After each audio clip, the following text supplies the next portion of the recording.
Hello and welcome back everybody to part 2 of the July edition of the M&A Monthly podcast hosted by myself, Lewis Williams. This month I'm joined by Co Beeden, reading economics at the University of Kent. Hello.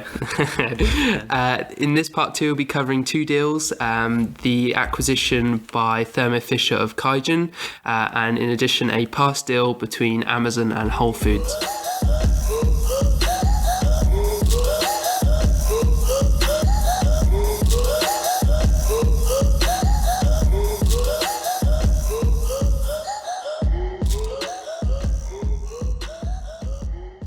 Right, so the first deal we're going to be looking at today is the Thermo Fisher agreeing to buy the Dutch company QIAGEN for around 11.5 billion.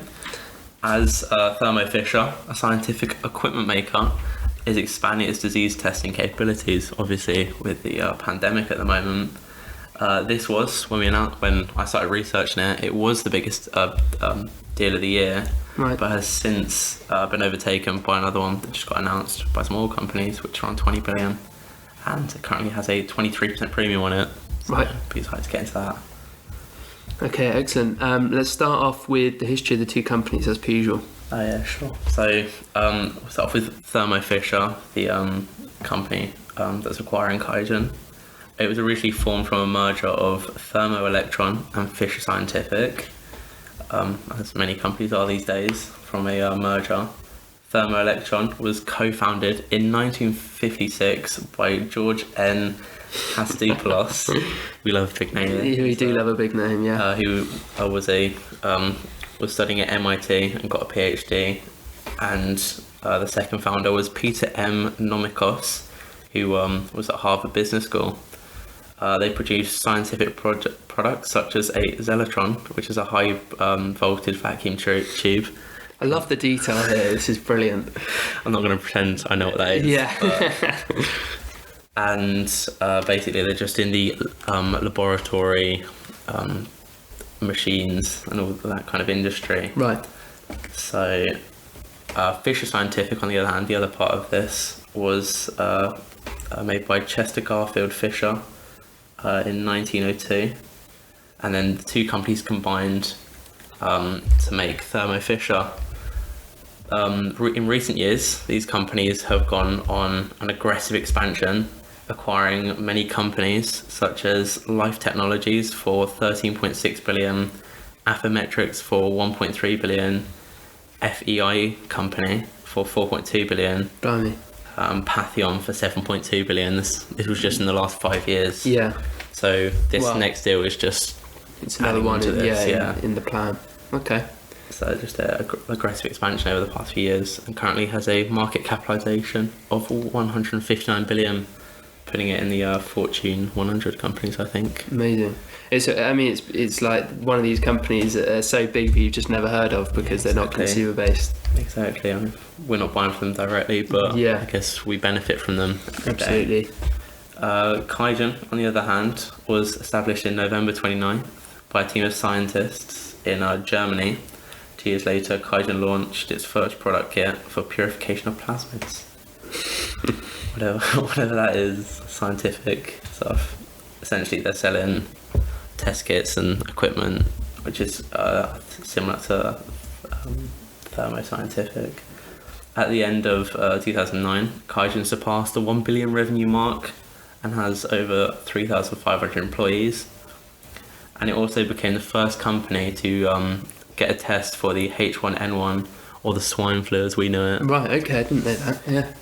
So that was a lot of their success at the beginning, and it now has a market cap of around 9 billion euros. Right, so a comparatively much smaller company. Yeah, much smaller.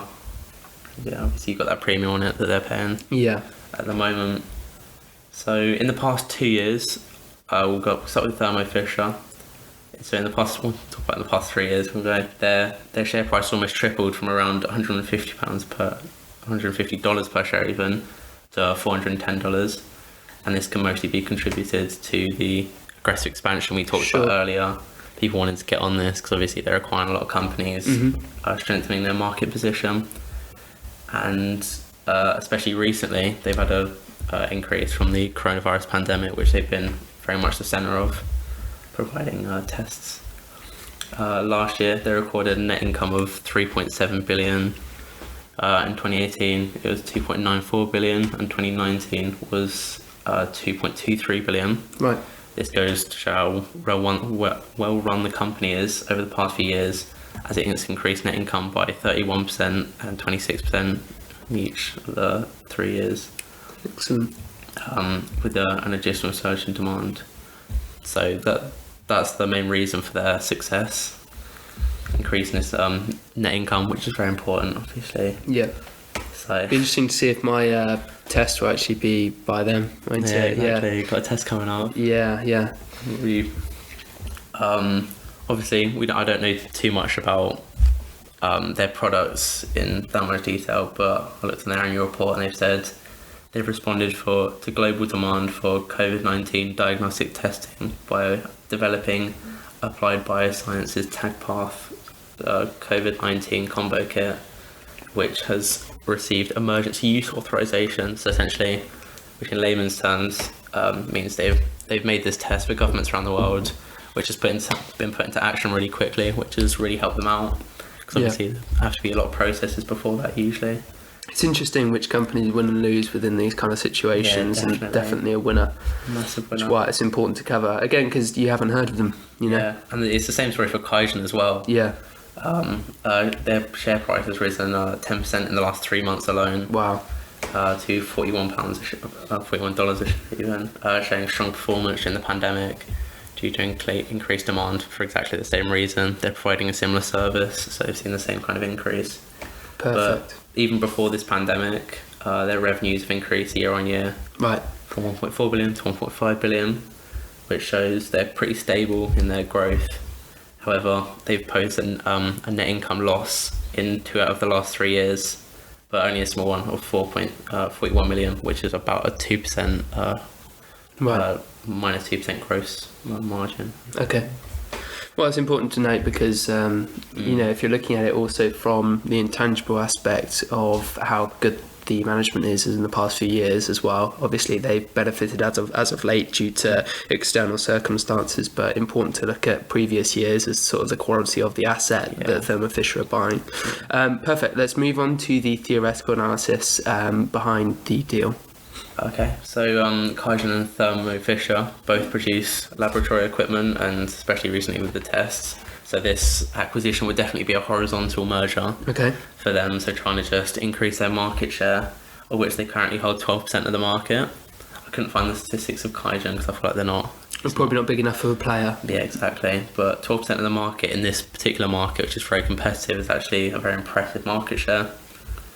So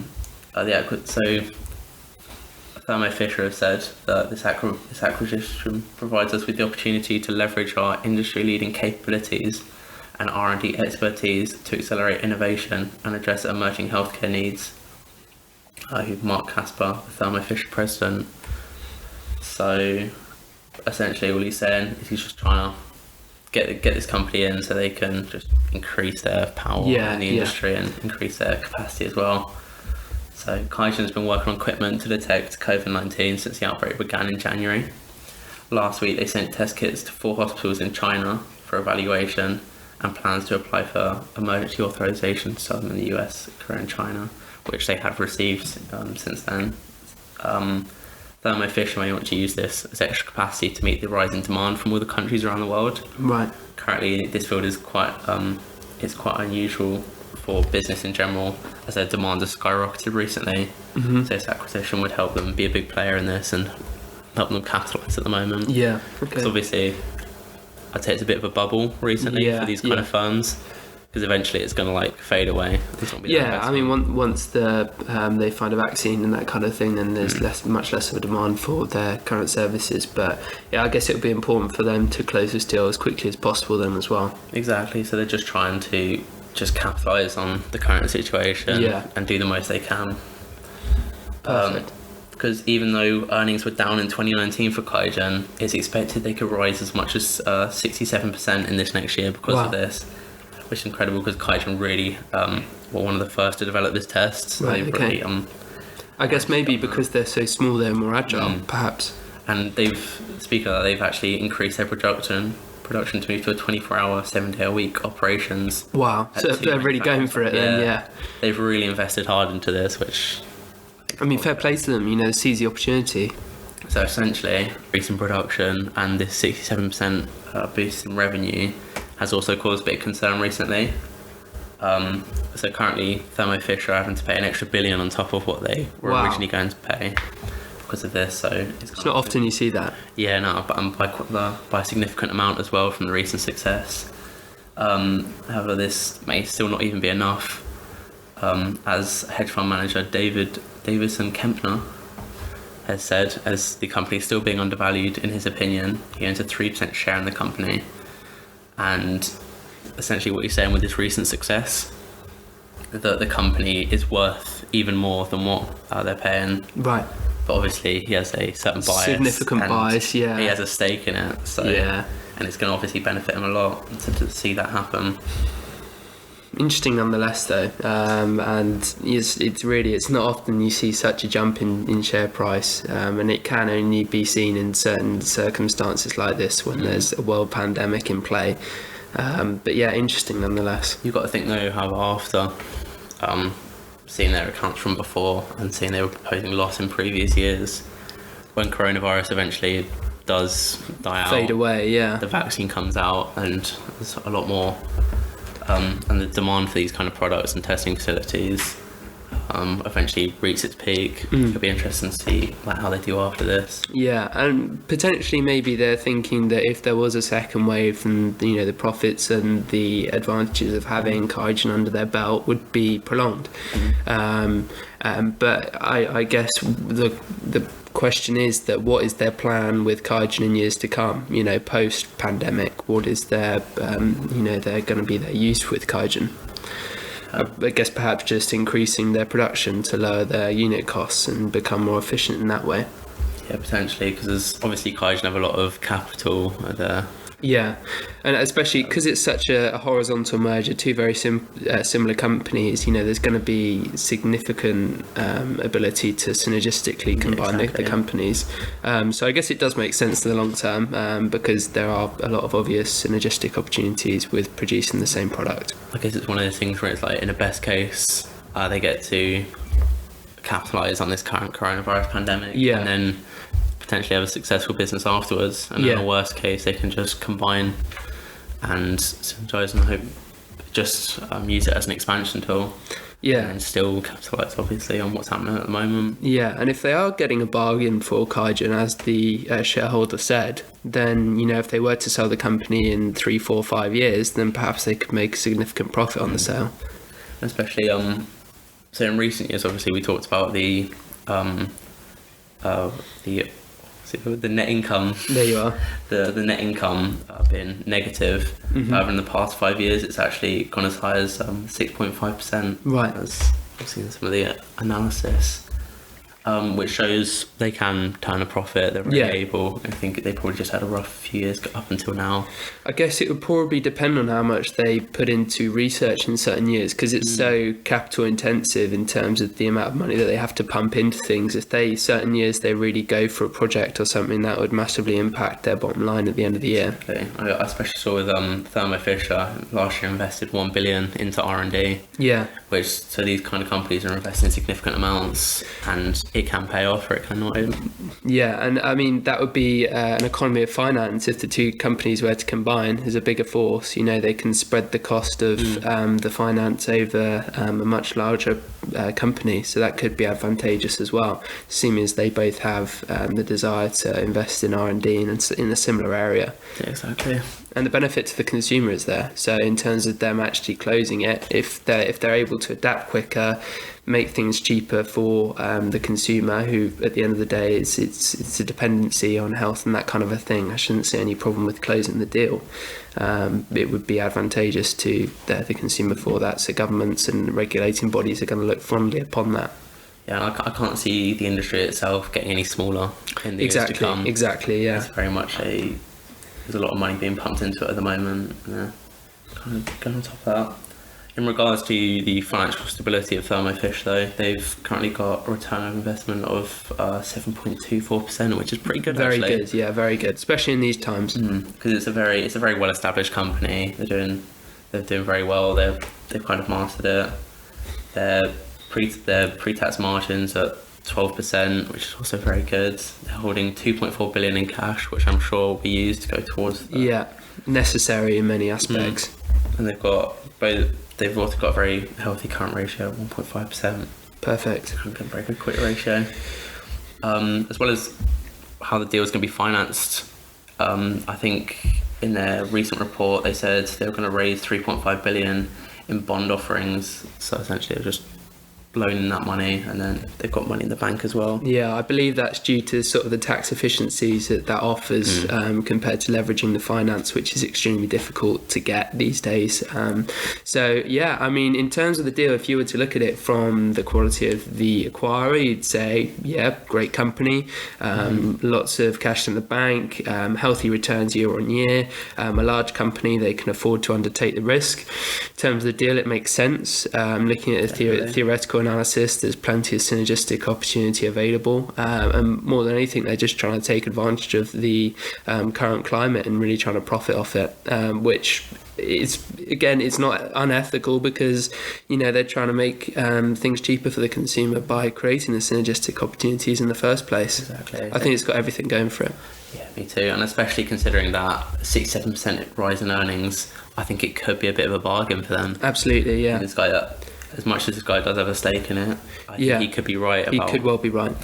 It does certainly sound like it could be a great deal for Thermo Fisher going forward. Yeah, and I guess because of the way that QIAGEN have approached the situation in terms of their ability to capitalise upon the opportunity, and it does sort of reflect upon the quality of their management, that they're able to seize this opportunity and generate so much interest in their company that they've now been acquired by a much larger company.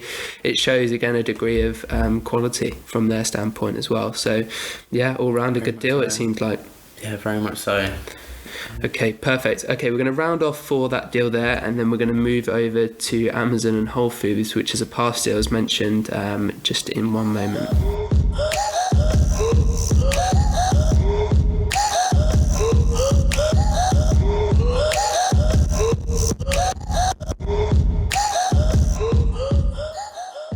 Okay, so the fourth and final deal we'll be discussing in this July edition is the Amazon Whole Foods deal, which was completed in 2017 when Amazon bought Whole Foods for $13.7 billion.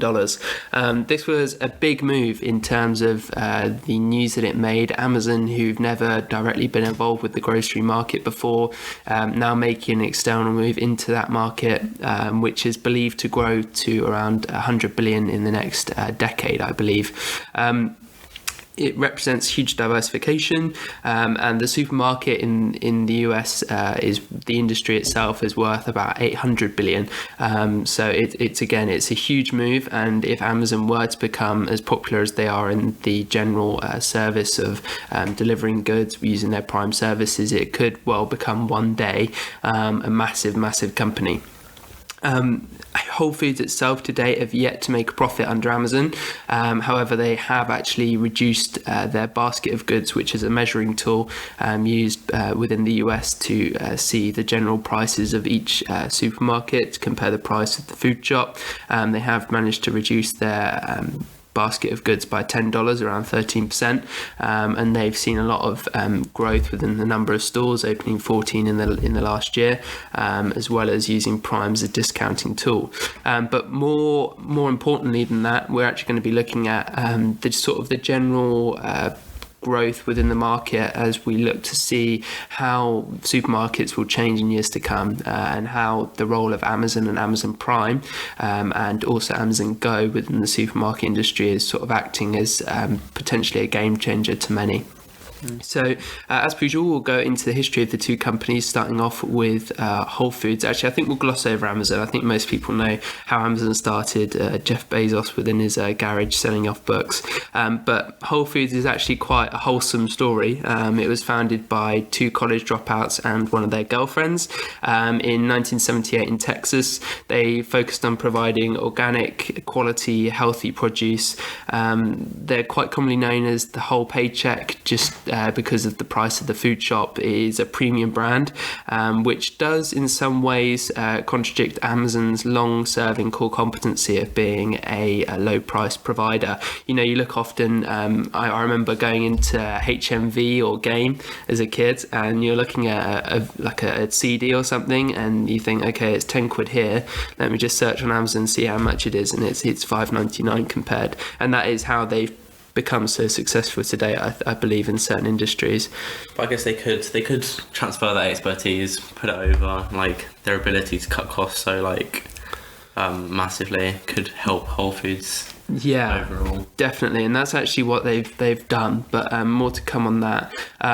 Whole Foods has struggled in years, especially during the recession. Obviously, being a premium brand, they're going to see demand fall, we'd expect, with sort of economic trends in years where there is recession. So in 2008, 2009, they really struggled. They had to factorize, closing a number of stores. However, in recent years, up until today, from 2015 up until I believe 2019, 2020, they've really grown, and especially under Amazon, they have seen large growth in the number of stores that they've been opening, and also with the different methods that Amazon is implementing. But again, as I have mentioned there, I want to focus on the vision of what we can see from the two companies. So Amazon is now looking to rival Walmart, who are the biggest supermarket in the US. I think they have around 26% market share, which is similar to what we have over here with Tesco. I think Tesco have about 23 last time I checked, and they have annual revenues of 256 billion. So a huge company, which it shows the potential size of the market. So it's that low cost model of absolutely. Massive revenues. Yeah, and that's the thing, because if you're looking at Whole Foods as a premium brand, they're definitely on trend for what we could be considering to look at in years to come. You know, it favors those who are potentially time poor but cash rich and are environmentally and health conscious. You do got to think, until recent times as well, a lot of people have not been too worried about their food, where their food's come from. Yeah. And there's been a lot of articles and news and stories about like where our food comes from, and people are starting to realise absolutely, yeah, they don't want to be putting that into their bodies. Yeah. Going for these more premium shops like Whole Foods, where they can definitely benefit in the future. Yeah, absolutely. And also the growth of veganism and pescatarianism and other such diets that people are now following. It's only going to increase in popularity, I think, as they target those sub-markets.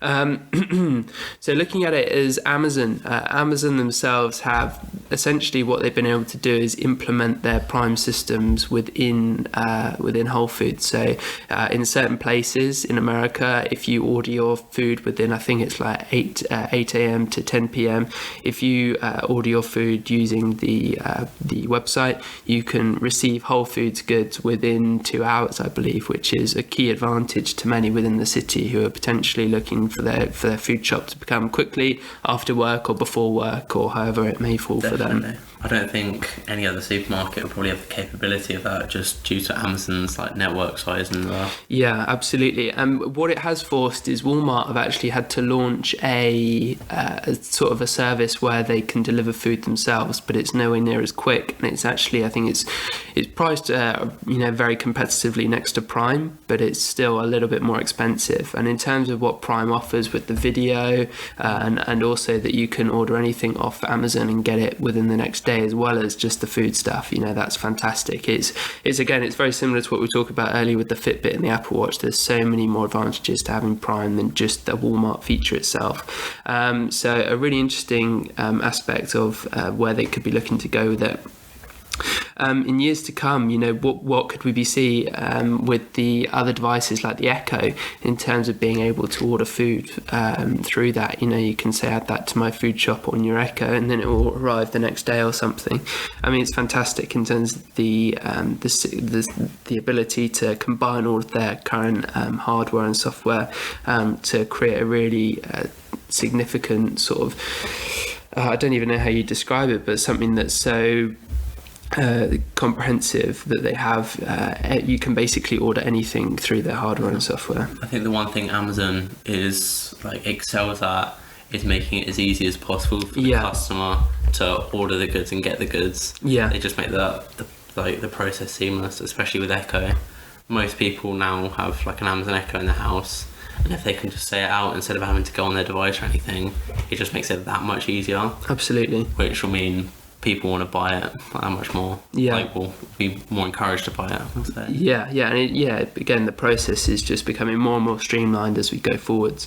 But talking about processes and streamlined business models, if we have a look at Amazon Go, which was originally set up as a trial shop in Seattle, I believe. And that is essentially where it's a supermarket under Amazon's control, and you go in, you pick up whatever you want, and you walk out without having to see a cashier, without having to talk to anybody. It's extremely 21st century in that sense. And it's on your way out, the food actually is, and your items are scanned, just like you go out like a security scanner, but in this sense, it's actually just it's tapping in every single product that you've picked up, and it's instantly charging your Amazon account. These have actually grown. There's quite a few more now in the US, but again, the general trend is that a lot of people are sort of hesitant to do this kind of a thing, and there's a lot of feedback and a bit of a backlash at the moment due to the amount of cuts that's going on within the UK within retail.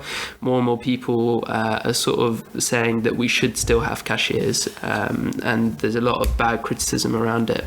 I do think that especially in recent times there hasn't been that much innovation in that supermarket sector. Obviously, we've got smaller shops now, but there's been no technological advances, so I think maybe people are just quite resistant to that. They don't see the external benefits other than just cutting jobs. And again, on current performance, Whole Foods themselves have struggled to cut their premium price down. It's only down 13%, and it's still a long way adrift of the main competitor. That is again largely due to the demographic that they're targeting, because they're using organic produce and such things, but it's a premium brand, and it doesn't make sense for Amazon in a way, because it does contradict their low price sort of model. But a lot of people are sort of thinking that Amazon will use Whole Foods due to their positive branding. So Whole Foods do a lot of work with local suppliers, charity work and such things moving forward, which is great, and it gives them a really good brand name. But again, it doesn't suit Amazon moving forwards if they were to try and challenge Walmart, where they're looking to sell things like Coca-Cola and other such fattier foods or unhealthy foods, which Whole Foods wouldn't usually sell. It's definitely reminiscent of the Uber deal, especially where they're trying to get their brand image up, and especially Amazon, who've had such negative press recently about their working conditions. Absolutely. And having Whole Foods as part of that brand can only help them. But still, again, within line with that, it's Whole Foods have actually had a lot of criticism in the past few years due to there being food shortages within the shops. So essentially, people are going in and there's not enough food on the shelves, which is a problem. But if there's anybody who can fix that problem, you're thinking it's going to be Amazon, with their knowledge of operations, logistics, and that kind of a thing, which is potentially very useful within a supermarket where stock inventory control and that kind of a thing is extremely important. So having that knowledge and expertise could actually be extremely useful for a supermarket moving forwards. At the end of the day, not having it in stock is lost revenue. Absolutely. And it's an advantageous position to be in from Amazon's perspective, in a sense, because at least then there's less chance of food going off, there's less leakage and that kind of a thing. But yeah, again, it's not great from a brand perspective. And also in line with that, you've had the issue that Amazon have essentially factorized and centralized a lot of Whole Foods' current operations. So they've moved away from using local suppliers into regional and national suppliers. They've also gotten rid of chalkboards and other such things, which made the Whole Foods experience a little bit more premium, which is a worrying sign for many, because it's moving away from what was previously a premium brand into something that's again trying to now make a profit, which you can't blame them because they are making losses year on year, but it's moving away from the core competence and the key experience profile of Whole Foods. Cost wise, it does make complete sense what they're doing. Yeah. But obviously, if it hurts their USP, it's at the detriment of the USP. I'm sure there's many others who are offering that low cost, and I guess Whole Foods found their place in that market by being that higher quality that people want to go to. Yeah. But what users have been really fond of is the impact of Prime and the amount of discounts that have now been implemented within Whole Foods. So previously Whole Foods was very reluctant to do any sort of reductions in price. The goods were fresh, they were sold on that day. You paid a certain price, but at least you knew that things were coming from local suppliers, and again it was sort of the trickle down effect on those local suppliers. People were perhaps similar to fair trade. They were happy to pay a higher price because they knew it was going to somebody who was potentially struggling in the modern environment, and they were happy to do so. Whereas now, maybe in years to come, people, if the news spread, they're going to be more reluctant to pay that premium price if they know that the money is now going to much bigger suppliers, which don't hold the same sort of bearing. I was going to say, if you're a customer and you see an article saying that Amazon are switching there, or Whole Foods even are switching their suppliers to more regional ones, you look at it and be like, what's the point in going now? Absolutely, yeah. If I can get a similar type of product at Walmart for half the price, what's the point? Yeah, and that's the thing. I mean, over here in the UK, for example, we do have a few Whole Foods shops, but it's not something that we tend to use. But even if we're looking at brands like Waitrose and Tesco, and even the lower brands like Morrison's, they all have organic food lines now. And so, therefore you look at it and say, does Whole Foods really have much of an advantage these days, or is it simply just the quality of the brand? In my opinion, I think that Amazon will try and use Whole Foods as a platform to become a much larger supermarket, and sort of slowly but surely they're going to be moving away from I think they will still sell the majority of their food products at a higher price, but I think they'll move away from smaller suppliers in favour of making profits. So you're saying they're just kind of using the infrastructure already built by Whole Foods? Yeah, and the brand name. The brand. Yeah. Because it is good PR for Amazon, who is suffering as of late. And Amazon obviously can just apply their expertise of their low cost model and just... Yeah, and that way they'll win in the long term, I think, but they're a long way off it. If you're looking at Walmart in the US, because this is a majoritively US sort of based deal, Walmart still absolutely crushed the market, and they've got such an advantage over all the others due to their economies of scale, that it will be a long time before we see Whole Foods or Amazon Go ever take that over. And Walmart have said themselves that they're comfortable in their current position. Although they've had to adapt, they're still very comfortable.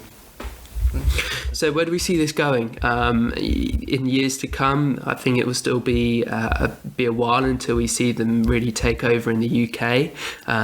They're having to grow slowly but surely in the US, and it could be a long time until we see anything overseas. Amazon, they're an absolutely massive company. They're one of the biggest companies in the world, over $1 trillion in valuation. Sure, they have enough money to pump into this, and it's just whether they seize the opportunity, whether they favour that over other such projects. Who knows? I also think with the Amazon Go stores, I feel like that, in my opinion, it's probably not the future of supermarkets. Yeah, I happen to agree. Just because I feel like it's making the process more complicated than it needs to be. Mm-hmm. Whereas something like delivery, if that can be streamlined completely, I reckon that could be the future. And Amazon obviously getting their stake in that, and with that 2-hour delivery. Yeah. I reckon that could I think that's where the opportunity is for them. Yeah, and again, it could be something that is only really effective within cities where the logistical opportunity is there to create that, where you've got 2-hour delivery slots. Something more local, like here in Berkshire, could potentially not be so effective, and the overheads could outweigh the amount of people that are actually looking to use the service, like we have Uber or something like that, where they're not able to turn a profit in local areas. So it'd be interesting to see, but I think, again, it's going to be a long time until we see something as effective as it could be. But yeah, again, where supermarkets are going in years to come, I mean, most recently we've seen that I think it's Sainsbury's have linked themselves with Deliveroo in terms of how they're looking to offer their food services and the delivery of their foods, which has been brought to the limelight with COVID-19 and the way that we're looking to get delivery of food in the future. Definitely, I think there's been a definite trend towards deliveries and how quickly you can deliver it as well. So the company that can deliver it the quickest and the easiest will eventually succeed. And I think Amazon are in a great place with the expertise and the systems they have to try and get that position. Absolutely. Yeah, and it will be interesting to see where they go. But we're going to close out on that deal for now. It's something that we'll return to in, I think, in a couple months' time, just to see how things have changed or developed. An extremely interesting prospect for how supermarkets will change in years to come, targeting that sector specifically of the high-end supermarkets and organic food, which is, again, a growing market. And potentially in years to come, will we be ordering our groceries on Amazon? Potentially. Who knows?